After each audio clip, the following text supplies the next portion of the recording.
اعوذ باللہ من الشیطان الرجیم بسم اللہ الرحمن الرحیم ایاک نعبد و ایاک نستعین۔ آج میرا جو موضوع ہے وہ یہ ہے، ہماری جماعت تحریک انصاف آج بڑی پریشر میں ہے، اور یہ جو پریشر ہے یہ کہاں سے پیدا ہوا؟ جس کے ساتھ اتنی قوم ملی ہو، جس کا اتنا ووٹر ہو، اور آج وہ اتنے پریشر میں ہو، آج اس حالت میں یہ کیسے پہنچی؟ آج کا موضوع یہی ہے۔ آج تحریک انصاف مذاکرات کی بھیک مانگ رہی ہے اور مخالف جو ہیں وہ ہنس رہے ہیں۔ آخر یہ نوبت یہاں تک کیسے پہنچی؟ میں تو اپنے ہر ولاگ میں یہ بات واضح کی تھی کہ ہماری جماعت کے خود ہی غدار جو ہیں صحیح وقت پر صحیح فیصلے وہ نہیں کرتے۔ جب مذاکرات کا ٹائم تھا تو مذاکرات نہیں ہونے دیے، جب تحریک انصاف کے پاس قوت تھی ہر بات منوانے کی تو ان غداروں نے کوئی بات نہیں منوائی۔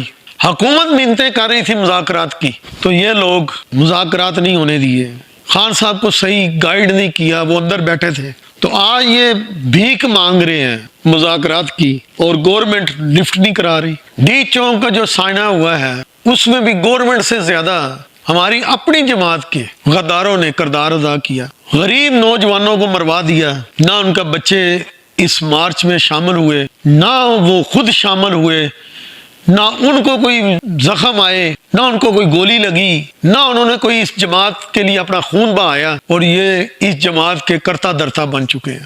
اللہ کے بندو، جب گورنمنٹ یہ کہتی تھی ہمارے ساتھ مذاکرات کرو تو کیوں نہیں کیے؟ اور آج مذاکرات کا ڈنڈورا پیٹ رہے ہو، شرم نہیں آتی ہماری جماعت کے قائدین کو؟ عزت نام کی کوئی چیز نہیں ان کے پاس۔ آج خان صاحب کو اتنی بڑی مصیبت میں انہوں نے پھنسوا دیا ہے، یا خان صاحب اتنی بڑی مصیبت میں پھنس چکے ہیں، ان کی قوت ختم کر دی انہوں نے، ان کی طاقت، ان کا بھرم ختم کر دیا خان صاحب کا۔ اور کمال یہ ہے خان صاحب آج بھی ان لوگوں پہ اعتبار کرتے ہیں، اپنی سکی بہن علیمہ خان کو وہ قیادت نہیں دے رہے ہیں، صحیح طریقے سے ان کا کیس ہینڈل نہیں ہو رہا۔ ان کے وکلا، ایک وکلا چھوڑ کر کوئی وکلا ان کا کیس دل سے نہیں لڑے، کیونکہ وکلا نے کبھی مفت کام کرنا سیکھا ہی نہیں ہے۔ انہوں نے تو عام انسان جو جاتا ہے کیسوں میں اس کے کپڑے تک بکوا دیتے ہیں، تو کتنا وہ خان صاحب کا مفت کیس لڑے؟ سوال تو یہ ہے نا، وہ دل سے تیاری نہیں کرتے۔ حامد خان جیسا وکیل، اتنا بڑا وکیل کہتا ہے جی مجھے تیاری کے لیے وقت چاہیے، مجھے تو پتہ ہی نہیں ہے اتنا اہم کیس لگا ہوا ہے۔ بطور علیمہ آپا کے علی ظفر تو ایک میٹر تک خان صاحب کو لے کر نہیں دیا، اس نے رعایت نہیں لے کر دی۔ یہ ہمارے بڑے وکلا ہیں، ججوں کے ساتھ مل کے اپنے حق میں فیصلے کروانے والے بڑے وکلا نہیں ہوتے۔ بڑے وکلا وہ ہوتے ہیں جو کیس کو صحیح معنوں میں لڑتے ہیں اور جیت کے دکھاتے ہیں۔ غریب گھروں میں ماتم کی دریاں بچھوا دی انہوں نے، نوجوان مروا دیے، پھر یہ کہتے ہیں کہ ہم جماعت کے ساتھ بڑے مخلص ہیں۔ یہ مخلص نہیں ہے۔ تحریک انصاف کے ایک ایک ورکر کو پتہ ہے کہ یہ جو ہماری قیادت موجودہ ہے یہ مخلص نہیں ہے جماعت کے ساتھ، لیکن خان صاحب نے ان کو قیادت دی ہوئی ہے تو ہم لوگ برداشت کر رہے ہیں۔ اللہ کرے آج بھی یہ ہمارے وکلا اس چیز کو سمجھے اور جو کیس ہے اس کو صحیح معنی میں عدالتوں میں لڑیں، خان صاحب کے لیے فائٹ کریں، کیونکہ آپ تک تو یہی ثابت ہو رہا ہے جو گورنمنٹ چاہتی ہے وہی کام ہو رہے ہیں، اور ان وکلا نے کوئی فائدہ نہیں لیا ان چیزوں کا۔ میرے کہنے کا مقصد یہ ہے، تحریک انصاف کو جتنا نقصان اندر سے پہنچا ہے گورنمنٹ نے اتنا نقصان نہیں دیا۔ پارٹی کے غداروں نے جتنا نقصان اس جماعت کو دیا ہے گورنمنٹ اتنا نقصان اس جماعت کو نہیں دے سکی، اور یہ سب سے زیادہ قصور کس کا ہے؟ ان جیسے غداروں کو پارٹی حوالے کی ہوئی ہے۔ جب مذاکرات کا صحیح وقت تھا، پورے بھاروں کے ساتھ تحریک انصاف مذاکرات کر سکتی تھی، تب نہیں کیے۔ اب جب گورنمنٹ کی نظر میں یہ کمزور ہو چکی ہے اور انہوں نے اپنی کمزوری دکھائی بھی ہے، آج گورنمنٹ ان کے ساتھ مذاکرات کے لیے نہیں بیٹھ رہی، اور یہ فکس میچ جو ہے وہ چلتا جا رہا ہے، تو یہ ایسے ہی چلتا جائے گا اور خان صاحب مزید مشکلات میں پھنستے جائیں گے۔ اب اس کا حل کیا ہے؟ حل یہ ہے جو امریکہ میں بیٹھے ہیں، جو اس قوم کو بیوقوف بنا کے ولاگ میں ڈالر کما رہے ہیں، اب ان کا کام ہے تو وہ اوورسیز پاکستانیوں کو اکٹھا کرے۔ اب میرا اشارہ آپ نے سمجھ لیا ہوگا اینک والے جن کی طرف، شہباز گل کی طرف ہے، تو وہ روز آ کے اپنا ولاگ کرنا بیٹھ جاتا ہے، ڈالر کمانا شروع کر دیتا ہے۔ اب اس کا فرض ہے تو وہ ارینج کرے امریکہ میں اوورسیزر پاکستانیوں کو اکٹھا کرے، جو پاکستانی امریکہ میں رہ رہے ہیں ان کو اکٹھا کرے اور وائٹ ہاؤس کے سامنے 18 تاریخ کو دھرنا شروع کرے، تاکہ ٹرمپ صاحب جب اپنا حلف اٹھائیں اور دنیا کے وہاں پہ جو آئیں ان کو وہ نظر آئے، دھرنا احتجاج نظر آئے، تو پھر عمران صاحب کی رہائی کے لیے کوئی سبب پیدا ہو جائے۔ تو میں شہباز گل صاحب کو یہ کہنا چاہتا ہوں، یہ عرض کرنا چاہتا ہوں، جناب ڈالر آپ نے بہت کما لی ہے یوٹیوب سے، اب تھوڑے سے ڈالر نکالنے کا بھی ٹائم ہے۔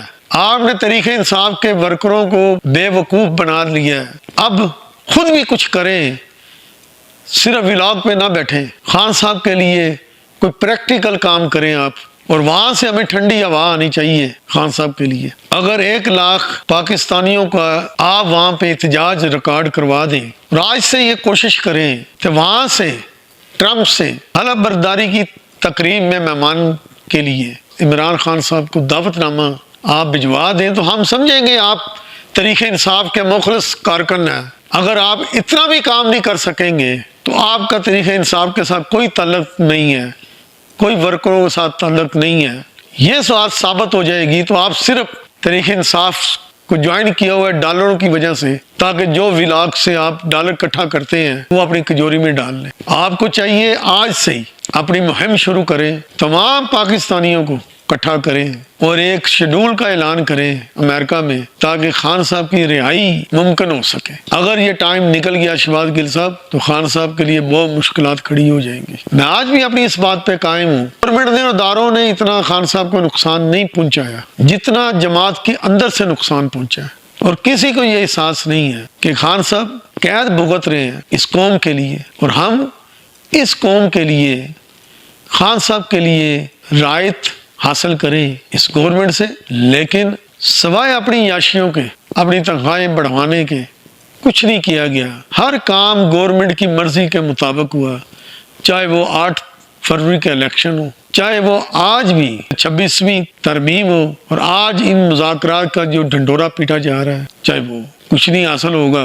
اس لیے تو میں نے شہباز گل صاحب کو کہا ہے کہ جناب آپ کی وفاداری کا پتہ تب چلے گا جب آپ تمام پاکستانیوں کو امریکہ میں اکٹھا کر کے ایک احتجاجی مہم شروع کریں گے۔ پراپوگنڈا ہمیں نہیں چاہیے، ہمیں خان صاحب کی رہائی چاہیے باعزت، اور اس کے لیے آپ کو کام کرنا چاہیے اور کرنا چاہیے۔ مہربانی کریں آپ شہباز گل صاحب آج سے ہی اپنی اس مہم کو شروع کریں، اور ہم ورکروں کو پتہ چلے کہ آپ نے واقعی وہ کام کیا ہے، کیونکہ ان وکیلوں کے بس میں نہیں ہے، جو قائدین بنے بیٹھے ہیں ان کے بس میں نہیں ہے یہ کام، یہ چاہتے ہی نہیں ہے خان صاحب باہر آئیں اور ان کے عیاشیاں ختم ہو جائیں، چاہتے ہی نہیں ہے۔ اور خان صاحب کی سمجھ نہیں ہمیں آ رہی، ہم ورکروں کو کس لیے ان کو بٹھایا ہوا ہے، جو انحصار کے ساتھ ہاتھ ملاتے ہیں۔ اچھے وکلا جو ہیں اعتزاز احسن، نعیم قاری، کھوسا صاحب سینئر سیاستدان بھی ہیں، وہ ان نزاکتوں کو سمجھنے والے بھی ہیں، ان کو آگے کرتے بجائے ان غداروں کے۔ تو اللہ تعالیٰ ہماری جماعت پہ رحم کرے، اس ملک پہ رحم کرے، اس ملک میں ایک دفعہ پھر محبت کی فضا قائم ہو جائے، اختلافات ختم ہو جائیں، یہی اس ملک کے لیے بہتر ہے۔ کیونکہ آج بھی بڑا دل دکھا ہے، ہمارے 16 فوجی جو ہیں، ہمارے جوان جو ہیں وہ شہید ہوئے ہیں کل کی دہشت گردی میں، بہت دل دکھا ہے۔ یہ فوجی جوان ہم میں سے ہی ہیں، عام عوام میں سے ہی ہیں، ہمارے بھائی ہیں، ہمارے بیٹے ہیں، ان کی شہادت کی جب خبر پہنچتی ہے ہمیں تو ہمارا دل دکھتا ہے۔ ہم چاہتے ہیں اس ملک میں امن قائم ہو جائے، اور یہ بات ہمارے حکمرانوں کو سمجھنی چاہیے۔ سیاسی استحکام کے بغیر اس ملک میں امن قائم نہیں ہوگا۔ ہماری ایجنسیاں اپنا پوری توجہ دہشت گردوں پہ دیں، دہشت گردوں کو پکڑیں، ان کے منصوبے جو انہوں نے بنائے ہوئے ہیں ان کو ناکام کریں، بجائے ہم جیسے ورکروں کو وہ پکڑتے ہیں۔ کوئی فائدہ نہیں ہے۔ ہم تو محب وطن ہیں، سیاسی اختلاف ہوتے ہیں، بیٹھ کے حل ہو جاتے ہیں، لیکن اس ملک کو جتنا دہشت گردی نے نقصان پہنچایا ہے، اگر یہ کیلکولیشن کریں ہمارے ادارے تو یہ اتنا ہمارا فوجی جوان شہید ہو گیا، پولیس والے شہید ہو گیا، دکھ ہوتا ہے ہمیں۔ دہشت گردی ایک ایسا زہر ہے، وہ آہستہ آہستہ دیمک کی طرح ہمارے اداروں کو چاٹ رہا ہے۔ کل بھی ہمارے 16 جوان شہید ہوئے ہیں، میڈیا میں جب آیا بہت دکھ ہوا ہمیں۔ خان صاحب نے کوئی بہت بڑے جرم نہیں کیے جس کی ان کو اتنی سزا دی جا رہی ہے۔ ہمارے جو طاقتور حلقے ہیں وہ عوام کو متحد کریں، عوام کو متحد کریں عوام خود بتائے دہشت گرد کہاں بیٹھا ہوا ہے، اور یہ تبھی ممکن ہے جب اس ملک کے سیاسی حالات، سیاسی قائدین عوام کو سچ بولیں، عوام پہ اعتبار کریں، عوام کو قوت دیں، طاقت دیں، اور یہ عوام ملک سے بہت پیار کرتی ہے، بھوکی رہ لے گی لیکن اپنے ملک کو نقصان نہیں دے گی۔ اللہ تعالیٰ ہم سب کو اپنے حفظ و امان میں رکھے اور ہمارے ملک میں بہتری پیدا کرے، اور ہماری جماعت طریقہ انصاف میں جو غدار ہے وہ عبرت کا نشان بنے۔ آمین یا رب العالمین۔